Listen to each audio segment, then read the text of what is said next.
మరిగే నీళ్ళలో పిండి వేసి చేసిన ఈ బ్రేక్ఫాస్ట్ చాలా రుచిగా చాలా టేస్టీగా అయితే ఉంటుందండి.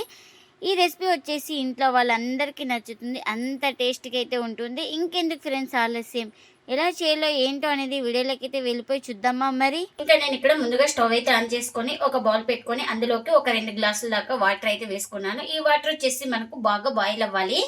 చూడండి, మనకు వాటర్ అయితే బాగా బాయిల్ అవుతుంది కదా. ఇంకా స్టవ్ అయితే ఆఫ్ చేసుకుందాం.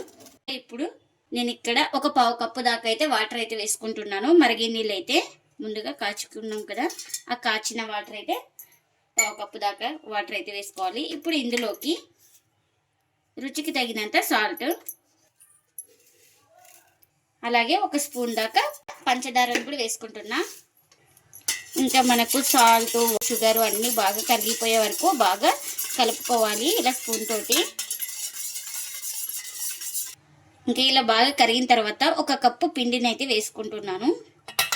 ఈ పిండిని కూడా వేసుకొని ఒకసారి స్పూన్ తోటి ఇలా బాగా కలుపుకోవాలి. ఎందుకంటే మనకు వాటర్ అయితే వేడిగా ఉంటుంది కాబట్టి ఇంకా స్పూన్తోనే కలుపుకోవాలి. కాస్త చల్లారిన తర్వాత ఇంకా చేతితో అయితే కలుపుకుందాం పిండిని. ఇంకా కాస్త చల్లారిన తర్వాత అయితే వేడి, ఇంకా నేను ఇక్కడ చేతితోనే బాగా పిండిని అయితే కలుపుకుంటున్నాను. ఇలా బాగా ప్రెస్ చేస్తూ కలుపుకోవాలి. చపాతి పిండి ఎలా ఉంటుందో అలా సాఫ్ట్గా వచ్చే వరకు అయితే పిండిని అయితే బాగా తడుపుకోవాలి. మనకు వాటర్ ఏమైనా తక్కువ అనిపిస్తే ఇంకా మనం మరిగించుకున్నాం కదా, ఆ వాటర్ని అయితే కాస్త వాటర్ అయితే వేసుకొని బాగా కలుపుకోవాలి. నాకు ఇక్కడ కొంచెం వాటర్ అయితే తక్కువైంది అనేసి వాటర్ అయితే వేసుకొని ఇంకా పిండిని అయితే ఇలా సాఫ్ట్గా తడుపుకున్నాను. ఇప్పుడు ఇందులోకి ఒక స్పూన్ దాకా ఆయిల్ కూడా వేసుకొని బాగా కలుపుకోవాలి. ఇంకా పిండిని అయితే ఇలా బాగా కలుపుకొని ఇంకా ప్లేట్ అయితే పెట్టుకొని ఒక 10 నిమిషాలు మనం పక్కన పెట్టుకుంటే పిండి అనేది సాఫ్ట్గా నానుతుంది. ఇంకా ఇప్పుడు ఒక 10 నిమిషాల తర్వాత అయితే చూపిస్తున్నాను చూడండి. పిండి అనేది బాగా చాలా సాఫ్ట్గా నానింది కదా. ఇప్పుడు మనం ఈ పిండిని ఒకసారి ఇలా మొత్తం బాగా కలుపుకొని మనకు ఏ సైజు కావాలో ఆ సైజు పిండి ముద్దను అయితే తీసుకోవాలి. ఇంకా నేను తీసుకున్న పిండికి అయితే ఒక 3 పిండి ముద్దలు అయితే అవుతాయి చూడండి. ఇంకా వీటిని ఎక్కడ క్రాక్స్ లేకుండా బాగా రౌండ్గా చుట్టుకోవాలి. ఇంకా ఈ విధంగా ఎక్కడ క్రాక్స్ లేకుండా రౌండ్గా చుట్టుకోవాలి. ఇంకా ఇలా చుట్టుకునే దాన్ని ఒక ప్లేట్లోకి అయితే తీసుకుంటున్నా. ఇంకా ఇలా చేసుకున్న తర్వాత వీటిని పక్కన పెట్టుకోవాలి. ఇంకా ఇప్పుడు ఒక చిన్న బౌల్లో ఒక స్పూన్ పిండి అయితే తీసుకున్నాను. ఇంకా ఇందులోకి ఒక 2 స్పూన్ల దాకా ఆయిల్ కూడా వేసుకుంటున్నా. ఇంకా ఇలా 2 స్పూన్ల ఆయిల్ వేసుకొని ఎక్కడ ఉండలు లేకుండా బాగా లిక్విడ్ లాగా కలుపుకోవాలి. ఇంకా దీన్ని ఒక పేస్ట్ లాగా చేసుకొని ఇంకా ఇలా రెడీ అయిపోయింది కదా. ఇంకా దీన్ని పక్కన పెట్టేసుకుందాం. ఇంకా మనం ఏ దాని మీద చేస్తున్నామో దానికి కొంచెం ఆయిల్ అయితే అప్లై చేసుకోవాలి. ఇలా ఇక్కడ చూపిస్తున్నాను కదా, ఈ విధంగా ఆయిల్ అయితే అప్లై చేసుకొని ఇంకా ఒక పిండి ముద్దను తీసుకొని ఇలా లైట్గా ప్రెస్ చేసుకోవాలి చేతితోటి. ఇంకా ఇలా కాస్త కర్ర కూడా అప్లై చేసుకొని మనం ఈ రోటీని అయితే ఒత్తుకోవాలి. అంత మందంగా లేకుండా అంత పల్చగా లేకుండా నార్మల్గా మనం ఈ రోటీని అయితే ఒత్తుకోవాలి. ఇంకా ఈ రోటీని అయితే ఇలా రుద్దుకున్నాను. మనం ముందుగా పేస్ట్ అయితే రెడీ చేసుకున్నాం కదా, ఆ పేస్ట్ అయితే కాస్త ఇలా వేసుకొని ఇలా మొత్తం స్ప్రెడ్ చేసుకోవాలి ఈ రోటీ పైన. ఇంకా ఇలా మొత్తం అప్లై చేసుకున్న తర్వాత నేను ఇక్కడ వీడియోలో ఎలా చూపిస్తున్నానో సేమ్ అలానే కట్ చేసుకోవాలి. ఈ విధంగా ఇంకా ఈ సైడ్ కూడా సేమ్ ఇలానే కట్ చేసుకోవాలి. ఇంకా ఇక్కడ చూపిస్తున్నాను కదా, సేమ్ ఇలానే ఫోల్డింగ్ అయితే చేసుకోవాలి. ఇలా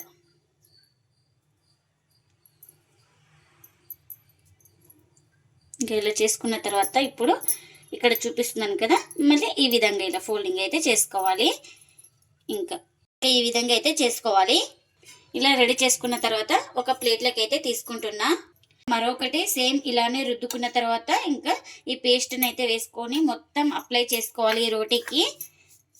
బాగా ఇలా మొత్తం స్ప్రెడ్ చేసుకోవాలి. ఇంకా ఇప్పుడు ఇలా కట్ చేస్తున్నా. మొత్తం ఇలా అప్లై చేసుకున్న తర్వాత ఈ విధంగా కట్ చేసుకోవాలి. ఇక్కడ ఈ వీడియోలో ఎలా చూపిస్తుంది సేమ్ అలానే చేసుకోవాలి.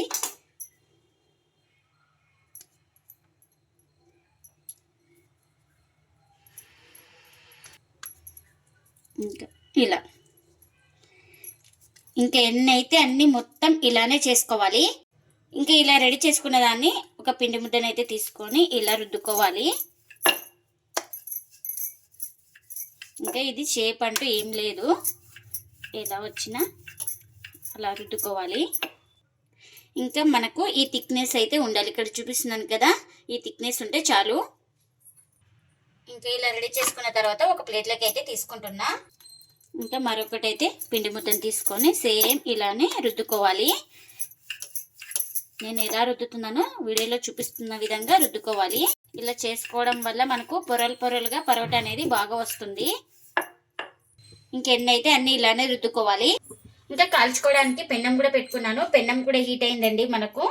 ఇప్పుడు మనం ఇలా రుద్దుకున్న పరోటాని అయితే వేసుకోవాలి. ఒక సైడ్ కాలిన తర్వాత మరోవైపుకి అయితే తిప్పుకోవాలి మనం.